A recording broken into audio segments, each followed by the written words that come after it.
Hello guys, welcome you all. Question number 13 करते हैं। Question for short answer का chapter number 39 लिखा हुआ है कि a resistance is connected to an AC source. तो ये वो केस है, ठीक है। If a capacitor is included in the series circuit will the average power absorb by the resistance increase और डिक्रीज। क्या बोला है, इसी सर्किट में एक कैपेसिटर जोड़ दिया है। मान लेते हैं कि रेजिस्टेंस की वैल्यू आर है, ठीक है, और कैपेसिटेंस जो जोड़ा गया है उसका जो रिएक्टेंस है वो है एक्सी, ठीक।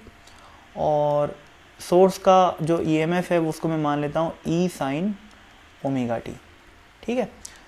तो पहले सर्किट में पहले पावर निकालता हूँ मैं। यहाँ पर पावर कितना आएगा।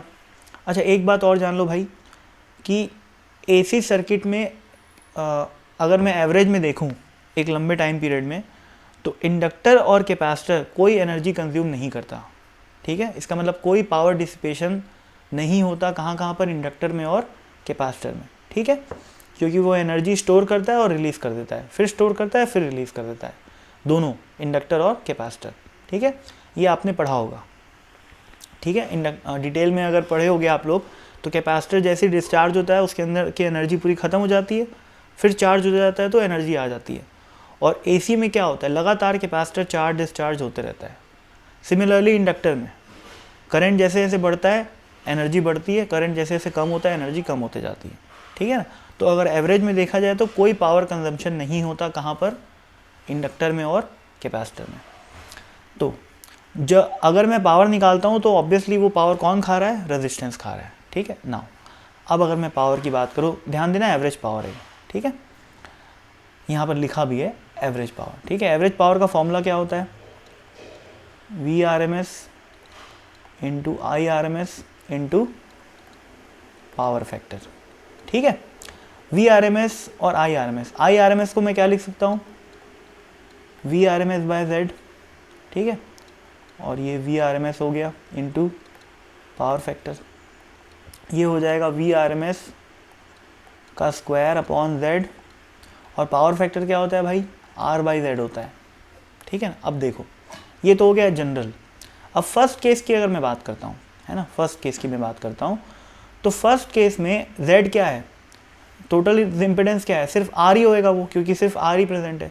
तो इस Z को मैं किससे रिप्लेस कर दूंगा, R से, ठीक है ना। ये आ गया मेरा, तो ये आ गया फर्स्ट केस का पावर, इसको मैं P1 बोल लिया। अब मैं बात करता हूँ अगर मैं उसमें एक इंडक्टर ऐड कर दी, एक कैपेसिटर ऐड कर दिया, तो इस केस में जो मेरा इम्पिडेंस हो जाएगा वो कितना हो जाएगा, Z2 बोल लेते हैं उसको, है ना।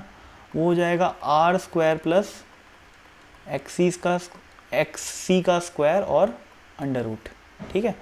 तो इस केस में जो पावर आएगा P2 वो आएगा मेरा वी आर एम एस का स्क्वायर इंटू पावर फैक्टर, यानी कि R बाई Z2, और यहाँ पर भी क्या आ जाएगा, Z2, ठीक है ना। सोचो अब डिनोमिनेटर का P2 और P1 में डिनोमिनेटर तो सेम है, इतना पार्ट सेम है, पर अगर न्यूमरेटर की बात करोगे तो यहाँ पर R का स्क्वायर लिखा हुआ है और यहाँ पर Z2 का स्क्वायर है। कौन बड़ा भाई है, कौन ज़्यादा है भाई, कौन बड़ा है, साफ साफ दिख रहा है Z2 बड़ा है, ठीक है ना। Z2 is greater than R, तो डिनोमिनेटर किसका बड़ा है, P2 का बड़ा है। इसका मतलब कौन बड़ा हुआ, P1 या P2, P1 बड़ा हुआ, ठीक है ना। यानी से यहाँ जाने पे, यानी कि इस सर्किट में अगर अपन एक कैपेसिटर जोड़ देते हैं तो पावर जो है वो डिक्रीज़ हो जाएगा, ठीक है ना। पावर क्या हो गया, डिक्रीज़ हो गया। तो ये हो गया फर्स्ट पार्ट का आंसर, ठीक। अब यहाँ से यहाँ जाते हैं। इसमें हमने क्या किया है, एक इंडक्टर भी जोड़ दिया है, स्मॉल इंडक्टर जोड़ा है, ठीक है। स्मॉल इंडक्टर जोड़ने से मेरा जो इम्पिडेंस होएगा Z3 वो क्या हो जाएगा, देखो R square plus XC minus X L का स्क्वायर। अब सोचो मैं एक्सी से कुछ घटा दिया, ठीक है ना, तो एक्सी बड़ा हुआ कि ये बड़ा हुआ, ऑब्वियसली एक्सी बड़ा हुआ। तो ओवरऑल Z3 और Z2 को कंपेयर करूँगा तो कौन बड़ा हुआ, Z2 बड़ा हुआ, ठीक है ना, Z2 बड़ा हुआ। तो अगर मैं पावर की बात करूँ थर्ड केस में P3 की, तो क्या आ जाएगा, वी आर एम एस का square into R upon Z3 और Z3, यानी कि Z3 का स्क्वायर। अभी मैं क्या बोला और आपको, Z2 बड़ा है यानी कि Z3 छोटा है, इसका मतलब P2 और P3 में कौन बड़ा है, P3 बड़ा है, ठीक है ना। तो इस सर्किट सेकेंड सर्किट से थर्ड सर्किट में जाने में पावर क्या हो जाएगा, इंक्रीज हो जाएगा। ठीक है ना, ये समझना है। तो क्या लिखा है, will the average power absorb increase और डिक्रीज फर्दर, फर्दर की बात की है ना, P1 से कंपेयर नहीं करना है। ठीक है ना, ये P अपने को सेकेंड सर्किट और थर्ड सर्किट में कंपैरिजन करनी है। तो थर्ड सर्किट, सेकेंड से थर्ड सर्किट में जाने में पावर क्या हो रहा है, बढ़ रहा है, तो इंक्रीज।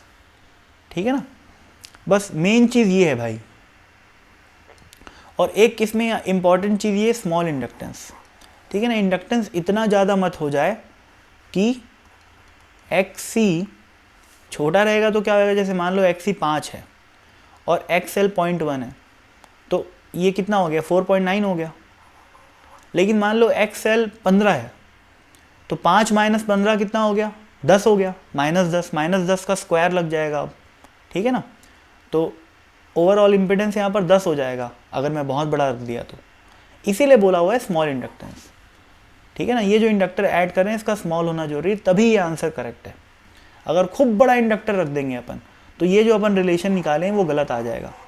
Z2 जो है वो छोटा हो जाएगा Z3 से, अगर बहुत बड़ा इंडक्टर ऐड कर दिया जाए तो। ठीक है ना, इसीलिए शब्दों में ये बहुत इंपॉर्टेंट टर्म्स है, स्मॉल इंडक्टेंस बहुत इंपॉर्टेंट टर्म है। ठीक है ना, तो क्वेश्चन को ध्यान से पढ़ेंगे। ठीक है, और ये फॉर्मूला आपको पता होना चाहिए। ठीक है, और इसका जो मैनिपुलेशन किया हूँ मैं कि भैया IRMS बराबर VRMS अपॉन Z होता है और पावर फैक्टर की वैल्यू R/Z होती है, ये सब आपको पता होना चाहिए, तभी बनेगा। ठीक है, तो थैंक यू, आई होप आपको समझ में आया हो।